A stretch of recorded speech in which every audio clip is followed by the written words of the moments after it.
Before we get started, I wanted to ask you to take a moment to fill out a brief survey. We want to hear from you about what you think about the show.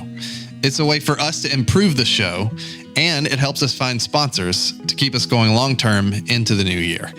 As an added bonus, if you fill out the survey and leave your email, you'll have a chance to win $25 in chamber bucks to spend at any of your favorite local spots. So just click the link in the show notes and spend 5 minutes filling it out, and I'll be extremely grateful. Hey, everybody. You're listening to Area Code Batavia, a podcast about what it means to belong in Batavia, Illinois. I'm your host, Richard Clark.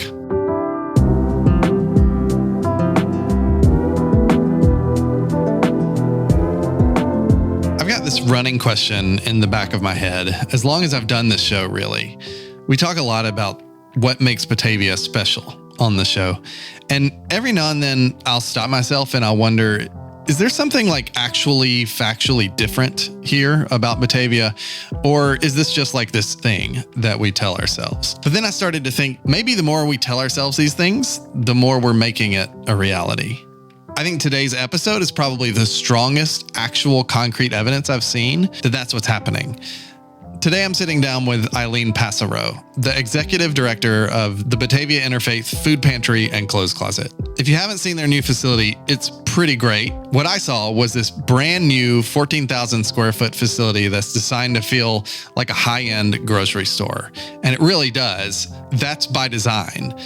Eileen and I talked about the model of client choice, which is all about restoring dignity to the process. And it's about letting neighbors shop for what they actually eat rather than just taking what they're given. We talked about this $3 million grant that made this possible, and she tells me the amazing story of how they found this building. In general, what Eileen and her staff are doing with the food pantry is not just a cool thing to hear about, but it's a great example of what Batavia does when it's at its best. And I think you'll be inspired not just about the nature of the community you live in, but how you yourself can lean into your community and make a difference in areas where you feel like you can make an impact. Now, the conversation didn't end there. There is a lot more that we talked about after the interview that if you want to hear it, you'll have to become a member of the 630. Eileen gave her best advice for newcomers. And in particular, she talked about doing something that I had to admit, it took me like 4 years to actually do myself. We also discussed one person in city government who deserves way more credit than they get. And then she talks about an extremely weird and controversial beverage of choice for her and her family. If you want to hear all of that and more unfiltered conversation, you can support the work that we do by subscribing to the 630. That's our membership community. You can just click the link in the show notes to join. You'll get access to that bonus segment, as well as a series of 630 connection hours that includes access to specific perks and deals from local businesses that I know that you love. We're talking Limestone, Sturdy Shelter, Bocaditos. If you sign up now, you'll get access to that every month. All right, here is my conversation with Eileen Passero. We are sitting right now in the brand new facility. Yes. You launched Friday. Yes. Have people come through yet? So we actually opened for client and family shopping October 1st. Oh, okay. So we were open for a number of weeks before we had our quote unquote official ribbon cutting. Which is how it always goes typically. Well, okay. I had people ask me like, why did you wait 7 weeks to have your ribbon cutting? I go to a lot of ribbon cuttings for the chamber because I'm a chamber ambassador, and none of them are ever. I thought that was normal. I was very taken aback by the question because I felt a little bad. But I will say that it drives me crazy that it's normal. Because I feel like you need a ribbon cutting when you open, but realistically, I think just no one has time for that. Right. And there were a number of reasons for that. One of the biggest was we were trying to get Congresswoman Lauren Underwood to come since she was so instrumental in helping us get the funding that we needed for the project. Yeah.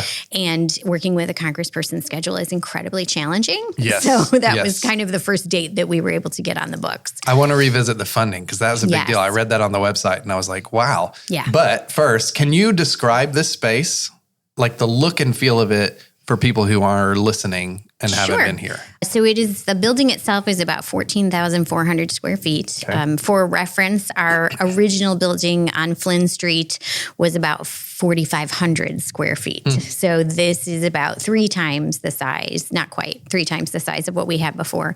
It does have a little bit of a industrial warehousey feel, but we've tried to warm that up with some of the other things that we have brought in. But we did want it to be bright and airy and light, and we want people to feel welcome when they come here. We want them to feel good when they come here. So it does have a much bigger shopping spaces for people to be able to go into. And then also we have more storage, which is really important for us. Right.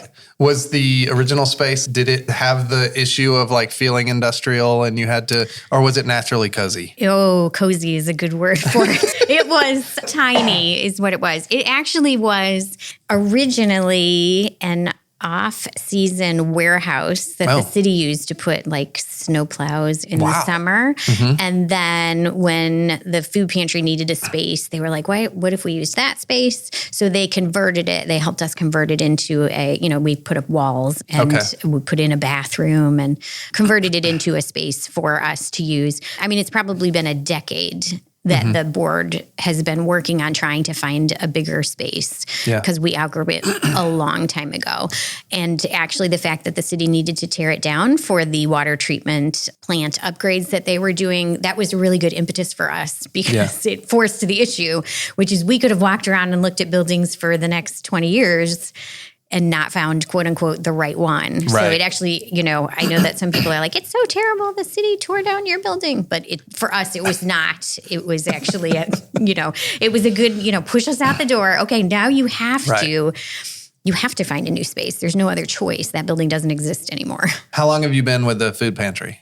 I have been executive director for the last 6 years, and I was the food pantry assistant director for 2 years prior to that under Betsy Zinsser, who was the executive director at that time. Got it. So when you walk into this space and you look around, what does this space mean to you?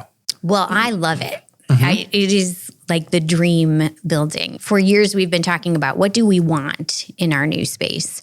And I feel like in almost every aspect of that, we've achieved it here. Yeah. So I just love it. I like being here. We actually have offices. And at 100 Flynn, we had a little corner that had a little desk in it, sort of. And it was the office and the volunteer space and the coat room and the printing station and the check-in desk. And it was all in that one little tiny corner. Right. So there was no, proper offices for our staff to have and not a place for the volunteers to, come in and feel welcome. And so this really ticks all the boxes for us and all the kinds of things that we wanted in a new space. And when you walk in, how are you feeling about it? How do you feel? I feel great. I feel really proud of what we've accomplished. Do you feel like it's like a sense of completeness, or is there a sense of like renewed ambition? Do you know what I'm asking? Definitely renewed ambition. I never think we're done. Okay. I always think there's a better way that we can do something. So I'm always encouraging our volunteers and our staff to be looking for better ways to accomplish our mission. And, so what are you thinking about right now? What am I thinking about right now? Well, right now we've had an incredible amount of donations that have come in from the community. First, because it's Thanksgiving and Christmas and people are always thinking about food during those holidays and thinking about people who might not have enough. Yeah. And so we do normally get a lot, but coupled with the fact that we have been seeing some interesting changes in SNAP benefits and lapse in SNAP benefits, we've seen a lot more. And so right now what I'm thinking about is how can we best optimize our storage and still make it make sense so that when the volunteers come in, they're able to easily and quickly find what they need in the storage area. Okay. This space has a lot more storage, definitely. So that has helped a lot, but we're filling it up. So I'm trying to think of, okay, how do we best optimize that space and make it the most usable and the most user-friendly? You're doing the same things in a way as a grocery store, but like you can't control the rate of how fast things come in. It is very much like running a grocery store when you never know what you're going to shipments are have. coming. Yeah. Exactly. The only thing I can plan on are shipments from Northern Illinois Food Bank. Yeah. Because I actually go on an order and say what it is that we need, and then we purchase those items from them. But the rest of it is all totally up in the air. And I can kind of plan, like we knew this week we were going to have a considerable number of donations that were going to come in, and that I can sort of, but I never know what is going to be in it. Is it going to be, stuffing and green beans and corn, or is it going to be soup? And, so it's a little challenging. Do you get like refrigerated stuff? We like do. Perishable things? Milk? Yes. So we purchase milk and eggs from a local dairy so that we always have those on hand because we know those are important items for families to have. And then all of the rest of our refrigerated and frozen comes from our grocery store partners. So our van goes out 4 days per week and picks up at our grocery store partners. We have a set schedule of when we're supposed to go and pick those items up. And that's all of our meat that gets pulled before the freeze by date and frozen and then distributed to us. And then we distribute it frozen. And that's also things like other kinds of dairy, cheese, refrigerated items like deli items like sandwiches or lunch meat, all of those kinds of things. Those all come from our grocery store partners. Got it. When was the first time you felt like you belonged in Batavia? Oh, wow. So my husband and I have lived in Batavia, and I'm going to be embarrassed if I can't remember how long. 27 years. Okay. I love Batavia. I do feel very at home here.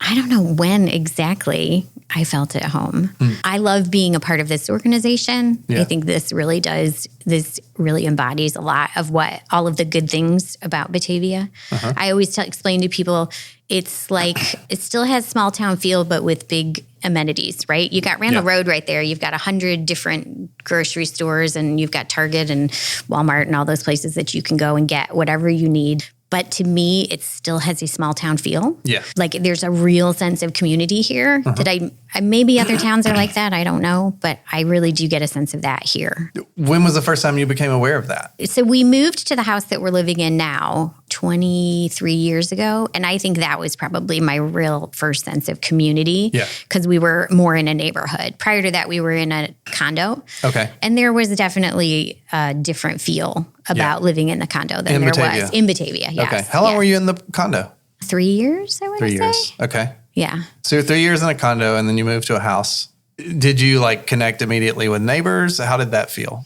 Yeah, we definitely made a lot of connections with neighbors. There were some kids in the neighborhood, which was great. Our condo was in the Georgetown neighborhood. I don't know if you know anything about it. I don't think so. It's right across from the high school. Okay. And we didn't realize when we moved in, it's not slated a retirement community. Oh. But it is definitely a place where a lot of retired people live. Sure. Okay. And so when our son was born, he had no kids to play with, but 100 grandmas and grandpas. Right. Yes. Which was great. Yep. But also it's a trade-off. Exactly. Yep. So it was nice when we moved to our neighborhood where there were other kids that he could play with and people his age. So when you moved here, you had kids? When you moved to Batavia? When we moved to Batavia, we were just shortly married. We didn't have any kids yet at that point. So he was born when we were living at that condo. Okay. At what point did you decide to start working for the food pantry? So I was a stay-at-home mom for 18 years, and I watched my sister's kids. So I had 5 kids under the age of 9 at one point in our house. That's a lot. That is a lot. But when our oldest was getting ready to go to college and we started looking at what that was going to cost, and our kids were getting of an age where they could be on their own or at least with an older sibling, we decided maybe it was time for me to find a job. So I applied for a couple of jobs, and I had been volunteering at the food pantry, and I knew the director because she was actually the robotics coach of my son, my oldest. And so when I approached her, I was like, how do I get references? I haven't worked in a job for so long. Yeah. And so I asked her if she would be a character reference for me. And she said, no. And I said, what? And she said, well, would you just come work for me instead? Because her assistant director had just quit and was moving on to a different job. And so that was how I got started. So you just got a job offer. I just got a job offer. Nice. Yeah, it was. That's the ideal way to get a job offer. So yeah, no kidding. What was your previous work that you did before? So a mom? I have actually a master's degree in museum education. Okay. And so my first job out of grad school was at the DuPage Children's Museum. And then I worked at the Museum of Science and Industry for a while. But then when we were looking towards having a family, the 2-hour one-way commute to the Museum of Science and Industry, as fun as that job was not going to work for us. So the number of people I've interviewed that have museum background is weird. That's interesting. You're at least the third person I've interviewed who has used to work in museums or does work in museums, which is fascinating. That is interesting. Why is that a thing? Because you would think that that's such a niche. Yeah. Like a really small subset of people. You say, what do you do for work? And they say, I'm a museum something. Yeah. You're like, oh, interesting. Because you don't meet that every day. Right. But I do, apparently. Well, apparently you do. Maybe it's the subset of people you're interviewing. Is there something that attracts them to Batavia? Oh, I don't know. I didn't think about that. I mean, it might just be who I'm interviewing. Because one of them was literally the Depot Museum. Oh, yes. And then the library. So that feels like So they're related. I feel like, related fields. And it's kind of like, so I do have some nonprofit management background and nonprofit finance background. Yep. So those kinds of things do sort of run in the same circles. Did you ever imagine you'd be running like a grocery store type facility? No. What is like the stuff that you're like, oh, I don't know if I'm equipped for that? Like what was that, the things that sort of hit you as like, whoa. I always felt like when I started as executive director, I was terrified because the previous executive director, Betsy, was amazing. She did such a great job with this organization. And I was really scared to take over for her. And then after literally only a couple of months, COVID. So we literally had to change everything about our processes and how we worked and what we did. Yeah. So that really was like trial by fire. Yes. Like you just had to jump in with both feet because there was nothing else we could do. And we had that teeny tiny space. Even just having our normal complement of volunteers in the building was too many people to have in that tiny space. Yes. So we had to pivot really quickly. I'll bet, yeah. If there's one thing that I think I was worried about was public speaking. I don't love public speaking. Oh, interesting, yeah. And so the thought of like having to go out and fundraise or speak, stand at a podium or whatever, that was a little daunting to me. Welcome to the podcast. I know, right? I was like, so like this that we're doing right now? Yeah.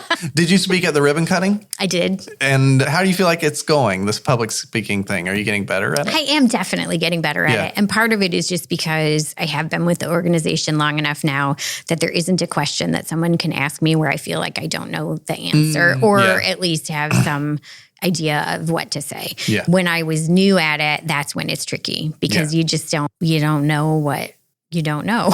Yes, that makes total sense. Right. Yes. Confidence is so much of like just being confident in what you're talking about is such a big deal when it comes to public speaking. So how long were you with the food pantry before COVID hit?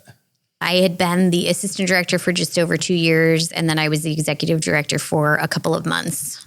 And then, amazing. It was a thing. Yeah. So here's the big question in my head. You're responsible for solving a problem that is like universal and substantial. Big problem, a big need. People need food. Everyone needs food, period. And a lot of people lack food. It's already this big, like seemingly insurmountable problem. Then COVID happens. Then like the SNAP benefits going away happens. Do you ever feel overwhelmed by the size of that problem? I don't know that I feel overwhelmed by the size of the problem because all we can do is what we're doing. Like we just keep operating the best way we possibly can. Yeah. And we keep making ourselves available when we can for families that need us. And so every family that you help to me is a success story. Okay. I probably was very overwhelmed at the beginning of COVID because one of the things that we've always been very proud of at our food pantry is it's called client choice, which means that the families get to come in and choose the food they receive. Like 20 years ago, if you went to a food pantry, you'd get handed a box of food. Yeah. And it would have a thing of spaghetti and, maybe a little can of spaghetti sauce. And, maybe there would be milk or eggs in it if they had the capacity to do that. Yeah. And it would just be a box of, random, mostly shelf-stable items. And the problem with that is I don't know what you like to eat. You don't know what I like to eat. And there's a lot of cultural things. Certain families and certain cultures don't eat certain things or do eat certain things. And I don't know what any of those things are. So because we had this model of client choice, when COVID started, I was really determined that we were going to maintain that client choice. So we had a couple of different ideas.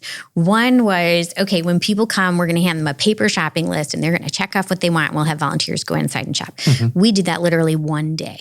It was horrible. And people were standing outside and they were still standing right next to one another. And I was like, okay, this is not going to work. This is not a good solution to the problem. That weekend, my husband and I actually sat down and created an online order system. It sounds fancy. It's literally a Google form. Right? Yeah. Right? I mean, it's pretty simple. Yep. And we just put on it all the items that we have on the shelves. And the nice thing about a Google form is your phone can auto-translate. So that avoided a lot of the problems with translation. Yeah. We did still keep the paper forms at the pantry for people who showed up who had not submitted a form. Yeah. And then we also had one that was just pictures where they could just circle pictures and tell us what they wanted so that we could make sure that families were still getting the food that they need and want to eat. Right. And the important part about that is it also cuts down on food waste because if I give you something that you're not going to eat, either they'll try and trade it with someone else or they'll throw it in the garbage. Yeah. And we don't want that happening either. So actually we still use the online order system today. So we've maintained it because it's really convenient for especially a lot of working families because they can put in their order, we pull it and they pull up and we put it in their car. That's so cool. It's a really quick process for them. Yeah. You're following the trends of a lot of other grocery stores. Right. A lot of stuff we take for granted. That's cool. What drew you to, so clearly you got a job offer, that's part of it, but what drew you to this work? Have you had experiences or passion around this need before? I wouldn't say that I did prior to volunteering here, but after volunteering, it really made an impact on me that this is a way that I can really tangibly help people. Yeah. And you get to see people and meet people and hear their stories and you find out, all kinds of things about them. And, I always say it's the old saying there, but for the grace of God go I, right? We're all, and serious illness away from needing the food pantry or, a job loss away from needing the food pantry, or there's so many reasons that people need to come to the food pantry. I waver back and forth whether or not to say this, but there was a period where we took advantage of, I don't know if it was the food pantry, because we drove up. It might have been during COVID. So it might have been. We drove up and they handed us something. Is that a thing? It might, yeah. We took advantage of it for a brief period of time after I had lost my job. Yes, and that's a lot of the families that we have. Yeah. Is the breadwinner gets sick, right? Yeah. Has cancer or something, and then you have all these medical bills on top of them not being able to work, or they lose a job and it's temporary. I had a friend, both she and her husband lost their jobs within 1 month of one another. And they were very quickly going through their savings. And I kept saying, you need to come to the food pantry. This is literally who it's for. It's for you. It's what it's for. Yeah. It's exactly it's what not it's like for. you're getting cleaned out every day. Right. No. Yes. This is good because my wife was the one who decided to do it. And I remember going that is not we are not those. Right. We don't in need of that. Right. There are people that need it more I don't know if guilt, for me, it's not shame. I don't really feel that about things like that, but guilt or something, I was taking it away. Taking it away from someone else. Is very much a using your resources person. She's this is here. It's a resource. We're going to use it. Absolutely. You should be using all of your resources. And it was cool. When it was good stuff. Good. High quality. Well, I'm glad to hear I remember being happy we did it, because we had to spare that much money at that time. Right. Well, and that's the thing is money is fungible, right? So if you are able to save $400 or $500 or $600 on your groceries every month, you can use that money to pay your utility bills or your rent or your mortgage or whatever, your gas, to put in your car or whatever else. So I tend to find that what happens is families actually wait too long before they come. And then they're sort of in a desperate situation. Where it's like, you don't have money for food now. Right. Yeah. Right. And that is an important distinction. That is a really good point, where you can be in a position where you can afford food in theory, but not a lot of other things. And then suddenly you're like downward spiraling into not being able to afford anything. Right. And that is hard to get out of. Yes. Correct. Yeah. Right. Especially the way our finances work these days, where you have interest and back pay and due and late fees and stuff. You just, once you're paying that, it's not good. Right. Okay. Wow. What a rabbit hole. I thought that was cool. So how did you expect it would go when you started with the food pantry? Okay. Total honesty. Yeah. I thought it might be a little boring. I love that answer. I love that answer. Oh, what a fool I was. Now you're wishing it was boring. I will say our clothes closet director and I laugh all the time because the last year and a half 2 years really have been, we've moved to the food pantry and clothes closet twice. Yeah. We were in temporary housing location where we were operating out of for that 2 years. And then we were working to purchase a building and then renovate the building and then had, picking paint colors and all these things. And so our jobs have been like really, in addition to our normal parts of our jobs, we had all of these other things. And we kept saying to one another, like, in a year, we're going to be so bored. Never say that. And now all we do is look at each other and laugh and go, remember when we thought we'd be bored? Right. Yeah, no, we're never going to be bored. There's always something different. There's always something that I feel like, ooh, can we improve on that? Can we make that better? There's always going to be something. If it's not like this unprecedented snap situation or something, it's going to be like you guys innovating or changing something, right? Right. So you mentioned this grant that you got. When did that happen? Or when did you start working on that? So our city administrator, Laura Newman, had heard about the community project funding grant through Congresswoman Lauren Underwood's office. And she brought it to my attention because we knew that our old building was coming down. We knew that we had to move. We'd been working on, the food pantry board has been diligently saving for this purpose. And I just want to say for people who are listening, this is like a 3.5? It's a $3 million grant. A $3 million grant. Yes. So a lot of money. It's a lot. What percentage of your budget or whatever, how does that play? What's the impact of it? Beyond a percentage of our budget. It's your budget. It's way more than our budget. Yeah. So it was specifically for the purpose of purchasing and renovating a space for us or building, a space. Got it. So that's why we're here. Right, exactly. We would not be in this building were it not for that grant money because it really just opened so many more doors for us and enabled us to find the perfect space. So that was the vision that you had when you started pursuing the grant? Yes. Yeah. So we applied for it and I, for the life of me, cannot remember exactly when it was awarded. It's probably been 3 years now anyway. Okay. We had up to 10 years to spend it. Okay. Then once we knew the funding was there, we started really diligently looking. And I think that our city partners and our board of directors and my staff and I have walked through every building in this town that was between 10,000 and 30,000 square feet that we thought might possibly work, every vacant building. We have, walked through, imagined, envisioned, looked at, and can I tell you a little story about this building? Yes, please. I know that's the purpose of this, right? So we are right across the street from Energy City Brewing. And way back when, in the summer of 2020, they used to do their beer releases. Okay. And so I went to one and I was standing in line outside and I happened to see one of our board of directors across the way. So he and I were chatting and we were talking about the building because that's all we've talked about. Yeah. Because this was the number one thing on our minds. Yep. And I said to him, well, what would be the perfect building is that building right across the street. Look at it. I was like, look at all the natural light and it's got a loading dock and it's got drive-in docks and it's got plenty of parking. Like that's the perfect building. And so for years, I've been joking with my family. Every time we drive by it, I'd be like, there's my building. They'd be like, Mom, no, that is not your building. It's not for sale. The day before my son, my youngest, had to start behind the wheel at school, and he was very nervous about it. And he said, Mom, can we go out and practice driving? And I was really tired and I didn't want to. And I was like, no, be a good mom. Get in the car. Go drive around. So we go driving around. We're just tootling through neighborhoods and we pull down this street and I see the for sale sign and I literally went, stop the car. And he was like, what did I do? Yeah. I was like, no, you don't understand. Look, my building. It's my building. And so I called Laura Newman from the car, sent her a picture of the sign and was like, this is the building. This is the building that we're supposed to have. And she called on it right away. We went and toured it the next week. And within a couple of months, we owned it. So it was just like, it is the building I have always coveted for this purpose. Yeah.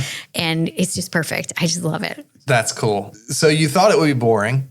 It turned out to not be boring. It's definitely not boring. Was there ever a moment in all of that where you started to question whether this was a good idea? So I feel like this is the job I was meant to have. Oh, interesting. Yeah. My background is really weird because I have this museum background. And then when I was a stay-at-home mom, I actually was the treasurer for a local nonprofit. And so I learned all of the ins and outs of finance. I did that for 18 years. So nonprofit finance and how do you do an audit and how all these things that I learned from that job. And then also during that time when I was a stay-at-home mom, I had an online Etsy shop that I ran and I started selling in person, which that's a real trial by fire about how to talk to people and how to sell things that you have made with your own hands. Yeah. And that really gave me a big confidence boost and it really helped me learn how to talk to people. What did you make on Etsy? I made baby quilts. Nice. Yeah. So... Are they just small quilts? They're basically small, yeah. And also like sort of kid themed. Yeah, so, that makes sense. Yeah, cool. Yes. So I did that for a number of years. So I always felt like all of these different experiences that I've had, and I'm telling you, nobody teaches you how to manage people until you take 5 children under the age of 9 to Target. Huge mistake. Yeah, I wouldn't do that. Yeah, no, it was terrible. I had one of my nephews kept jumping out of the cart and running away and laughing because he thought it was hilarious. And then everybody else started laughing. And my poor 9-year-old who was trying so hard to like help me, but also thought it was really funny that his cousin was running around Target. Yeah, no, we never did that again. We only did that once. So, yeah. All of that has prepared you for this. All of that has prepared me for what it's like with the monkeys here. So That's awesome. What has running the food pantry taught you about yourself? I think it has definitely given me a lot of confidence. I think it's also taught me that we're always growing and changing and learning, and we're never done. I feel that way about us as people, but I also feel like that about our processes as a food pantry. I always feel like there's a better way to do it. Like, I think what we're doing is really great. Yeah. But I always look around and I go, okay, how could we be doing this better? How can we be, are we serving the people the best way we possibly can? Is what we're doing best for them? Like, I may think it's best for us. Right. But is it best for them? Are they getting what they need out of it? Are they, feeling welcomed and warmed? And do they feel good when they leave? I don't want people to come in and feel that. We talked about it a little bit, shame or guilt or whatever. I mean, it's so hard to step foot across the threshold the first time. Yeah. And we've seen a lot of that in the last couple of weeks because we've had a lot of new families coming in that have never needed to use the pantry, probably never imagined they would ever need to use the food pantry. Yeah. And it's really humbling and really hard. And so we do work really hard to make people feel good when they come in and visit. And that's one of the reasons that we work hard to make it look beautiful. Like the clothes closet is a beautiful space. It looks like a little store. It's all set up. We only keep clothing that is in really good condition, that doesn't have holes or stains or anything like that. Right. Same thing with the food pantry. We try to have it set up like a store, want people to be able to come in and find what they need easily and feel really good about it when they leave and feel like they got what they needed. Yeah. Is there any other way you're like trying to help people get over the stigma of that, or other than just making it nice? We work really hard with the volunteers that interact with them to make sure that they are being welcoming when people are coming in and friendly and just help put people at ease. So that personal interaction, and usually the people that they see, the first people they see at the front desk are almost always staff people. So it's either me and our assistant director, Kelly, or Jen. And we have a couple of really dedicated volunteers that do that position as well. And they are, trained to make sure that people feel welcomed when they come in. Like, what have you learned about the people who take advantage of this?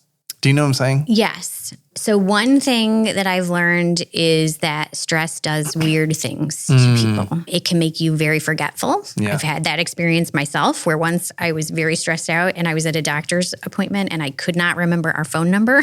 And I thought, okay, this is what extreme stress is like. Right. And if you are living under that every single day, every moment, that has a really profound effect on people. Perpetual stress. Yes. Yeah. It's really difficult for people who are living in that situation. So if we can take this one thing and make them know, okay, you're always going to have food because you're going to be able to come here and get what you need. At least that takes one stressor off of their plate and helps them. So I will tell you, hope I don't embarrass her, but she'll probably never hear it. So that's fine. When I very first started volunteering here, Betsy had asked because my daughter at the time was, I think, 13. Volunteers from 10 to 15 are supposed to come with an adult. So I came with her. Okay. My daughter is very shy, or at least was at the time. And we signed up for a couple of times to come in. And on the way, the first day, she was like, I don't want to do this. I'm so nervous. I can't believe you signed me up for this. She was really upset with me. Yeah. And I was like, well, listen, we're on our way there. We can't cancel now because Betsy is counting on us. So I was like, we'll go and volunteer. And if you hate it and never want to do it again, I'll take us off the rest of the schedule. So we go, we volunteer. And we're getting in the car to come home and she's very quiet. And I thought, oh, here we go. I'm going to get it, right? And so I said, well, what did you think? And she looked at me and she said, Mom, those are just people. And it was like such a profound statement from her that like, I don't know what she thought she was going to experience when she came, but no, they're literally your neighbors. They're literally just everyday people. They're just like you and me. That story, I always think about it and it always hits home for me. Like, we're all just people. We're all just trying to do the best we can. Right. Yeah. What has been your biggest struggle? I don't know. I mean, probably trying to find this building was the biggest struggle because for a long time we kept touring buildings and you would try, like, I think about one that we looked at, the parking would have been a terrible issue there. And I kept trying to think of ways to work around it. Ultimately, it's a good thing we ended up not purchasing that building because all I could think was, oh, that would have been a nightmare. It would have been a nightmare. And I'm always a person who's like, we can make it work. And sometimes you really shouldn't try to make things work. You shouldn't try to put the square peg in the round hole because... Well, it's hard because like, don't let perfection be the enemy of the good. Is a thing.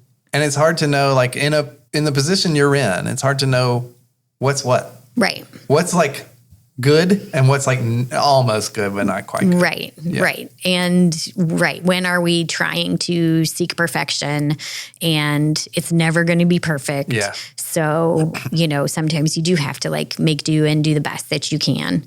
And so that's probably the biggest challenge. Is actually really interesting to me that your biggest struggle was something you had all the money you needed for. Right. Yeah, exactly. That's crazy. It is crazy, right? I mean, right. We had the financial wherewithal to do what we needed to do.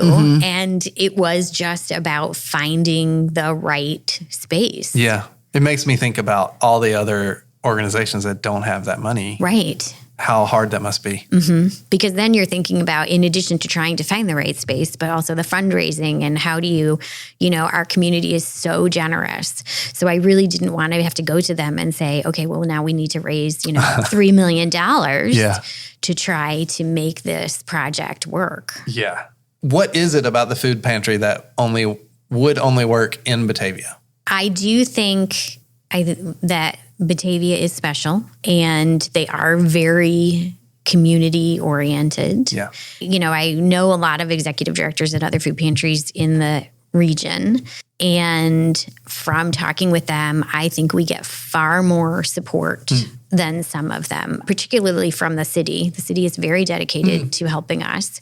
But in addition, just in terms of like we were talking about with the SNAP benefits, the reduction in the lapse in SNAP benefits. Yeah. We have not had a problem keeping the shelves filled because the community has just stepped up in such a big way. Yeah. And I do think Batavia is special. And I agree. I think it's special too. So I do just think there is this sense of community here, this sense of taking care of people and taking care of each other that maybe we don't see quite so much in other places. In the course of making this podcast, I've talked to so many people who talk about Batavia as special, and I've thought of it as special.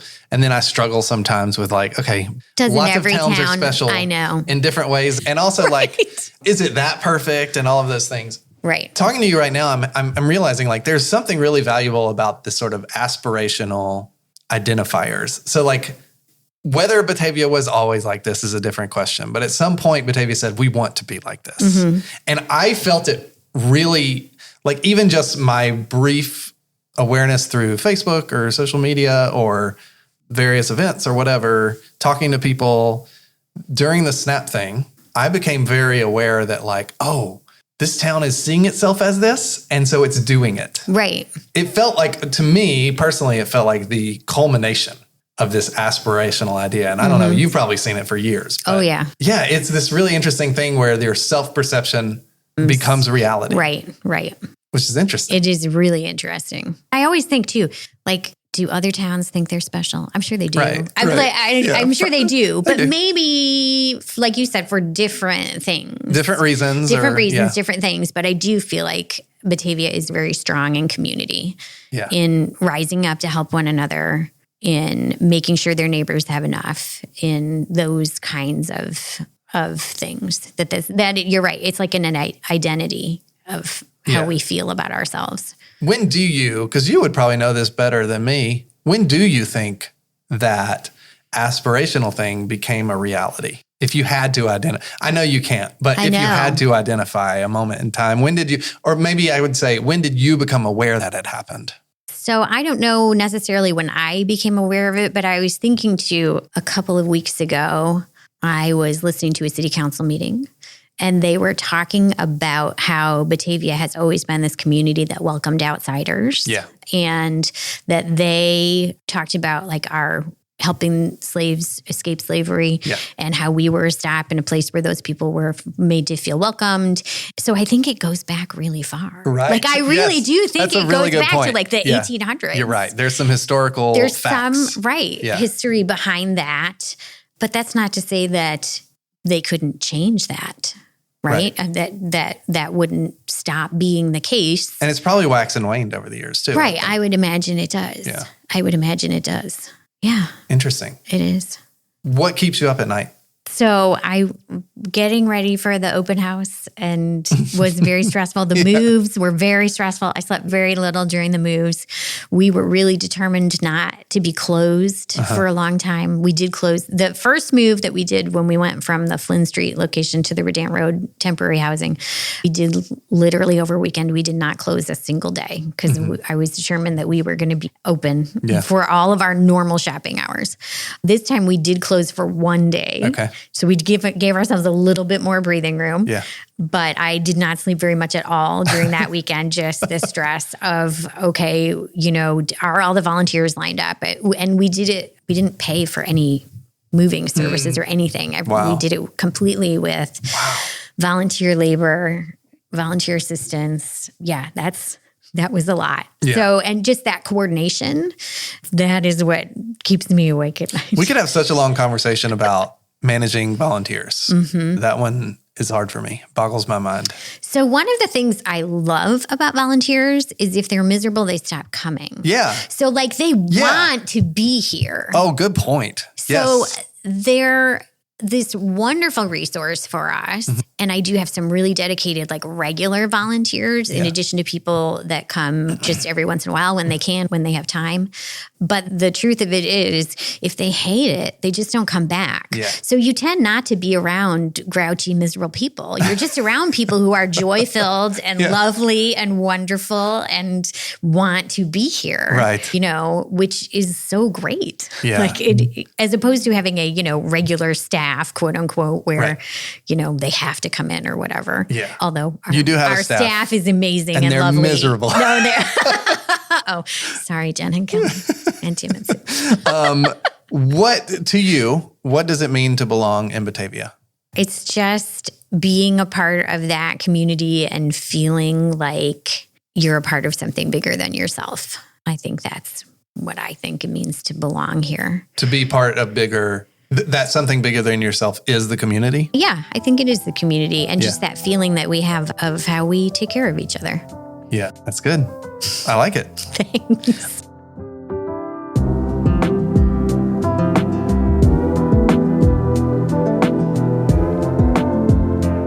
Thanks for listening to Area Code Batavia.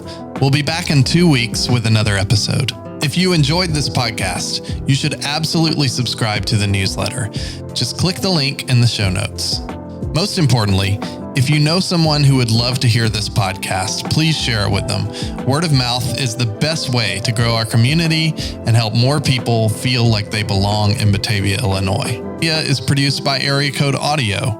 It's hosted and produced by me, Richard Clark, with additional production help from Jennifer Clark. Edited and mixed by Matt Linder.